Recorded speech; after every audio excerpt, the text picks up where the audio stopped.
কোনোবা মন্ত্ৰী বিধায়কে লৈ গৈছে আশীৰ্বাদহে পাইছে গৰু এটাক জীৱন দিয়াটো দুনিয়াৰ গৰু যে ধুবুৰীত কাটি কাটি মাৰি মাৰি খালে তাৰ কথাটো আলোচনা নহয় আপোনালোকে গৰু খুটি 30টা গৰুৰ কথা পাতিছে ধুবুৰীত যে 1450টা গৰু কুৰবানী হৈ গল হেতু কথাটো কোনেও পাতা নাই কোট পাতিলে কিন্তু সব চুৰি কৰি আনা গৰু আছিল এইকেটাটো দেখা দেখি কি না হেকেটাটো চুৰি কৰি আনা এই যে গৰু মাংসবিলাক লৈ গৈ যে নামঘৰ মন্দিৰৰ সন্মুখত ৰাখি আছে এটোটো আলোচনা কৰা নাই ৰাষ্ট্ৰৰ যত নিৰাপত্তা জড়িত আছে বাংলাদেশী একাউণ্ট কেটাৰ বিষয়ে কাক সুধিলে পাকিস্তানৰ পৰা যে অসমৰ একাউণ্ট চলি আছে একেটাৰ বিষয়ে কাক চলিল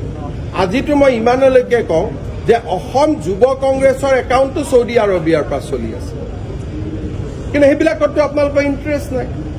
গৰু কোনে কিনিলে গৰু কোনে খালে এইবিলাকে কথা নহয় ইন্দিৰা গান্ধীয়ে ইমাৰ্জেন্সিৰ সময়ত 1976 চনত ধৰ্ম নিৰপেক্ষ আৰু সমাজবাদ শব্দ দুটা সংবিধানত সন্নিবিষ্ট কৰে যি ভাৰতীয় চিন্তাৰ পৰিপন্থী ভাৰতীয় সংবিধানৰ 14 নম্বৰ অনুচ্ছেদে ৰাষ্ট্ৰই কাকো পৃথকে পৃথকে চাব নোৱাৰিব বুলি উল্লেখ কৰি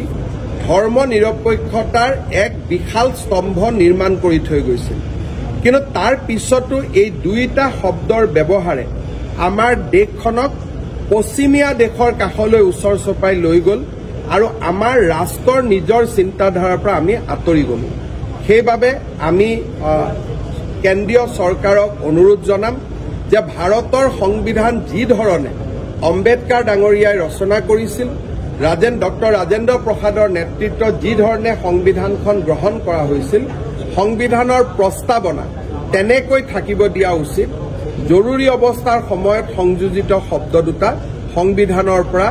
বাদ দিয়াৰ সময় সমাগত